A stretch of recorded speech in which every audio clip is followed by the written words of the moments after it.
Welcome back to Diving Into Watches, and we've got a great review for you today. We're going to be doing a review of a watch. It was one that I wore in the last 10, 11 years of my military time, my 21 years in the Army. And that watch, without further ado, without any going into any whole back history or anything, is a Seiko. Is anyone shocked that it's a Seiko? It's one of my top favorite watches, but it's the Seiko 5 Sport Military 2 in OD green.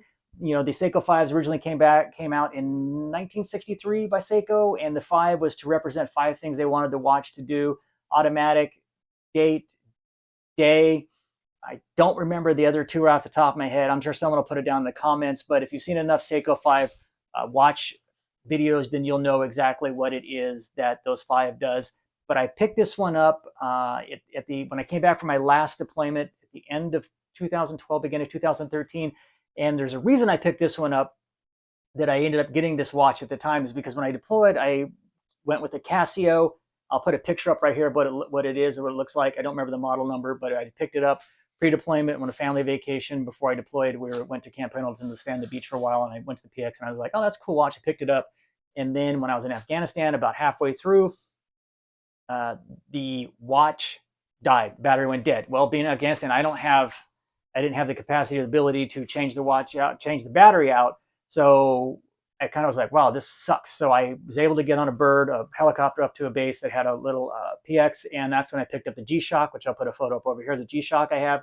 And I wore that G-Shock the remainder of my time in country. And I still have it, but it is not water resistant anymore. And what had happened is we were out in the vehicles, MRAPs. I'll put a picture of what the MRAP looks like, but if you've been in the military, I'll put it up on one of these sides. But it was on my body armor, and I took it off and set it up on the dash of the truck. I don't remember why. I don't remember the exact reasons why I did that, but I set it there. We did our patrol, came back a lot later, and it sat and baked on that dash in the hot Afghan summer sun, and the case kind of deformed and pulled away. And it felt weird when I first got it, and I got back to the fob. I looked at it, and I realized that the case had deformed. And when I got home, I went swimming with it, and got water in it, and the screen went blank. I was like, oh, I took it all out, cleaned it all out, dried it all out, put a new battery in it, and it worked perfectly. But it is not water resistant, but I still have it, and I still hang on to it.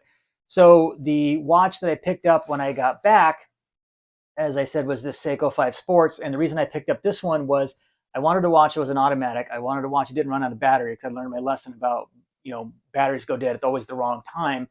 But I needed to be affordable. I just made my Sergeant Stripes, I made my E5, so I needed it to be affordable, reliable, dependable. I fell in love kind of the Seiko doing my research, because they had the horology, and they were well used in the military, going clear back into Vietnam, where Special Ops and MACV was using them, the Marine Corps. So the different people were using them, and they're very, very inexpensive even to GIs back then. So I was kind of like, I like the history of it, the military history of it. So I picked it up in the OD green, and they come in black, blue, tan, and in the green.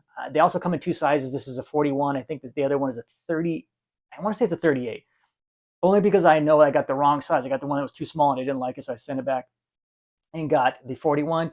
And I have it on the original strap that I bought for it. The one it came on was a cheap, crappy canvas one. I didn't like it.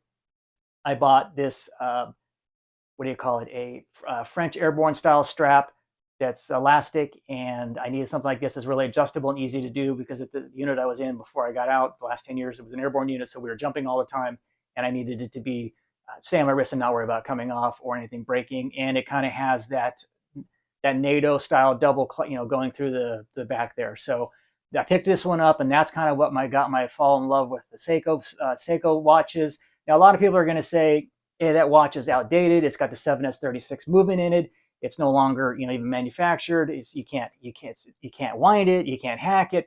I'm perfectly okay with that. The 7S36 is like the VW motors. They just run forever. They take a beating, and they'll just keep on going. They're not overly complicated. They don't require a lot of maintenance. Hell, this one's never been serviced, never been touched.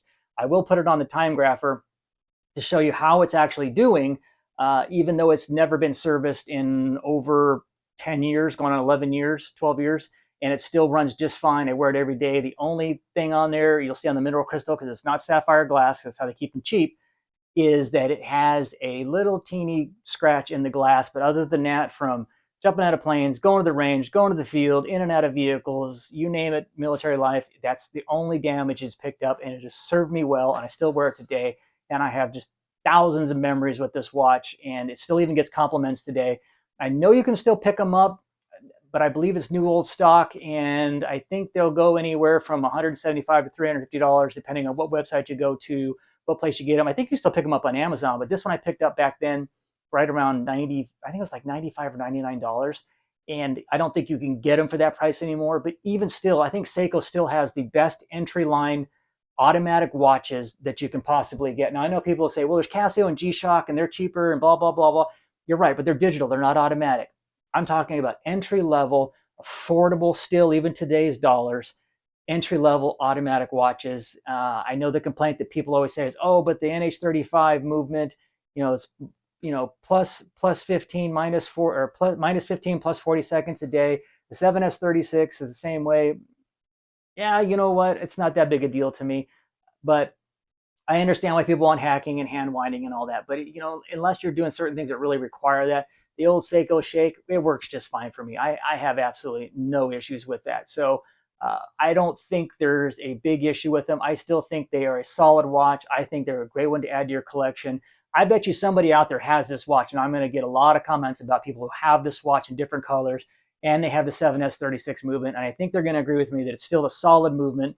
And if it ever craps out one day, hey, that's no big deal. I have the skill set now, and if I didn't, I'd just go to my jeweler, watch guy, Davidson's watches in Gilbert, Arizona, and I would just have him put in a 4R36 to keep the day-to-day compilation on it, and it would be just fine. So that's why I never upgraded my 009. I still have the 7S36 service. I just had it serviced, and it cost me more than the watch was originally new, but you can't even pick one up for $200 now. So the 009 or the 007. So I have a nostalgia for older things. Maybe that's just my age and I'm getting older, but just because something's old doesn't mean that it's not still valuable and still not worth and still not functions.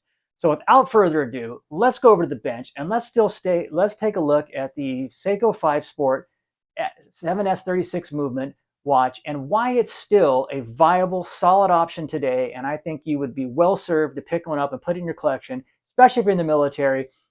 The G-Shocks, and they have their places, but I don't think you can go wrong with this one. So without further ado, let's go over to the bench and let's take a look. Okay, so here is a up close look at the Seiko 5 Sports with the nomenclature, and I'll put it down here, is like SNZG or 0G9K1, something to that extent. But I'll put it down below so you have it. With the 7S36 movement. Before I get into all the nitty gritties of it, let's go over the quick details of it because everybody likes to know those. The case size is 41 millimeters. The lug width is 22 millimeters, so it is a strap monster. The case thickness is 12 millimeters, so it's very thin, very comfortable on the watch. And the lug to lug is 49 millimeters.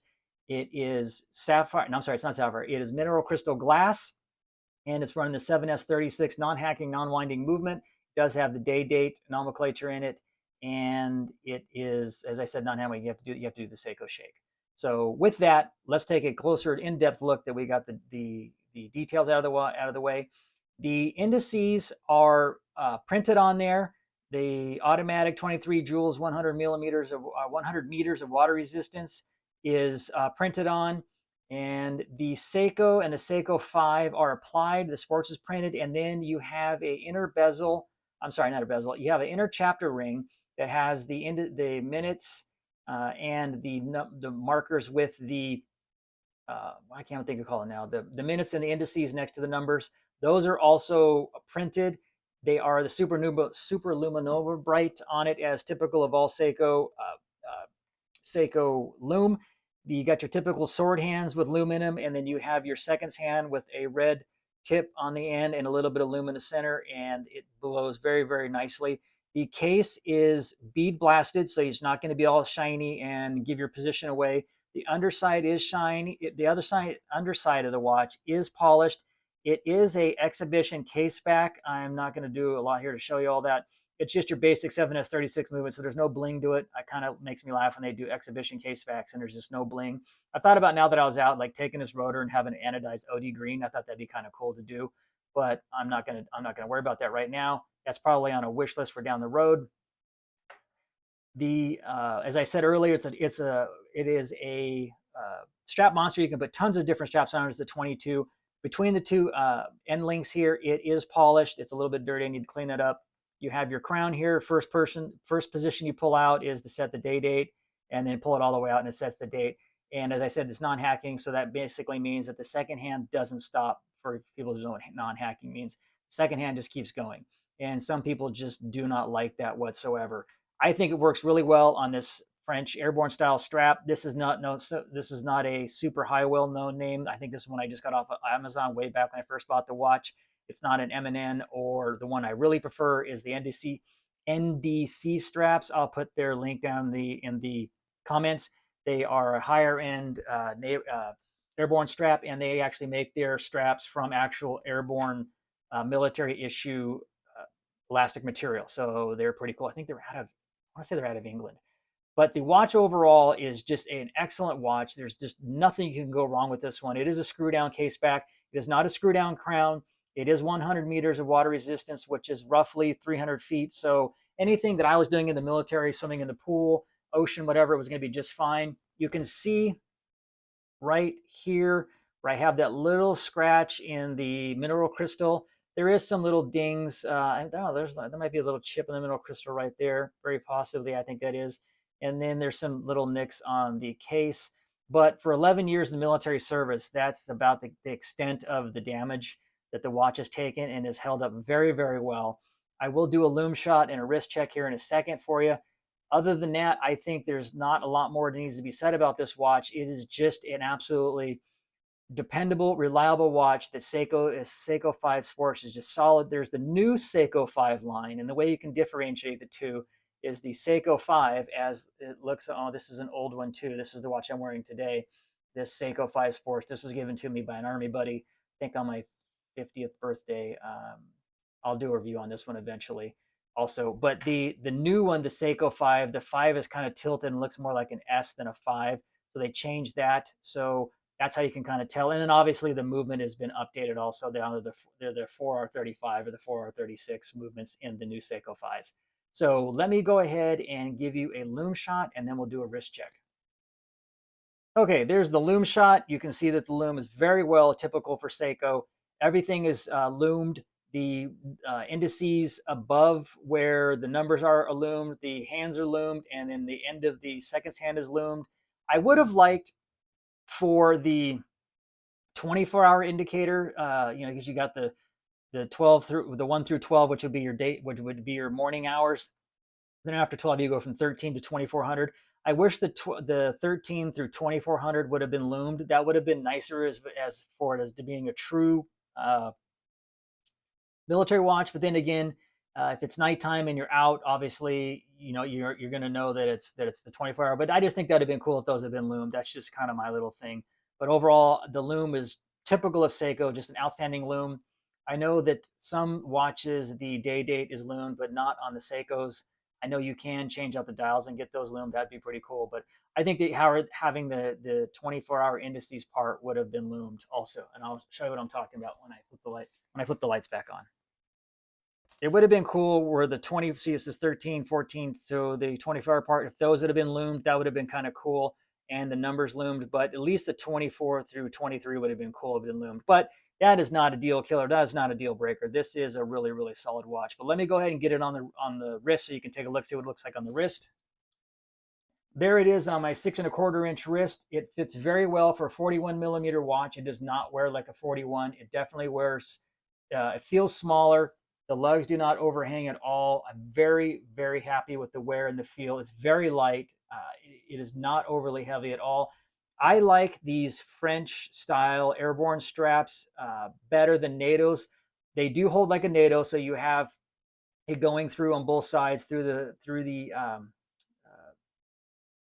I just lost my thoughts here on where the lugs are, but you don't have all the extra material and bulk on the outside, so it fits small. These work with smaller wrists much better. My biggest gripe about the NATO's is just too much material on them. I know people love them, but I prefer these, and I have these on the bulk of all my watches. And the ones that I used to have NATO's on, that I still have NATO's on, I've been trading these out for these types of straps. I wish that NDC made them in other colors than just the green and the yellow, but on the side they make it in green and yellow, and I think green and red.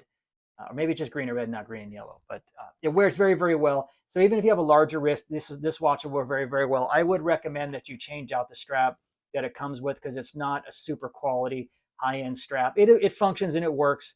It's just your typical, strap, buckle style strap. But I prefer these. Is they just sit on the wrist better and they have less material and you're not when your arm is down, it's not on the buckle of the watch. So there you go, folks. There is the review of the Seiko 5 Sports Military 2 watch with the 7S36 movement. I don't think you can go wrong with this one all. I think this is an outstanding watch. So without further ado, let's go back over the studio and let's wrap this up with my final reviews on the Seiko 5 Sports. Well, there you go, folks. There is the review and the in-depth look at the Seiko 5 Sports Military 2 in OD green watch. I think it's an outstanding watch. I don't think you can go wrong with adding one of these to your collection. I guarantee you a bunch of you out there have Seiko 5s in your collection. Let me know if you have this particular watch in your collection. Do you have it in the blue, the tan, the green, or the black? I absolutely love this watch. I don't like the smaller size. I'm just not a fan of smaller watches, never have been. I know some people prefer them, but I prefer the 40 to 43, 44, 45 max size. But this one fits perfectly at 41. Works really, really well. Tell me if you disagree. What do you think about the 7S36? Do you think it's an outdated movement? Do you think it's an in-date movement? I think it's perfectly fine. I think it still serves very, very well. I think it's still a very affordable. I don't know why they discontinued it. Again, the whole hacking, non-hacking, self-winding, that's just not a big issue to me. It is a cool feature, but again, like I said, get it running just fine. So I want to thank everybody for watching my videos and subscribing. We continue to grow. We're pushing on 600 subscribers, and I definitely appreciate the support. I cannot do this and keep doing this without you guys. This old vet appreciates it. I want to thank everybody for watching. Hit that subscribe button, hit that like button. You're helping us grow, and we just can't thank you enough from the bottom of our heart. It just means the most to me. I love watching this channel grow, and I love bringing these videos to you every single week. I hope you guys all had a great week, and you're getting ready for the holidays, and we're wrapping up this year. I can't believe it's already going into 2024. I don't know if it's the time flies as I get older, or it just seemed like a draft when I was younger. I don't know, but I can't believe they just started this watch channel just 3 or 4 months ago and where we've gotten to. So thank you again. Until I talk to you all next week, you stay safe. You have a great weekend, and I look forward to hoping you all have a great Merry Christmas and a Happy Holidays. I'm diving into watches, and I'm out.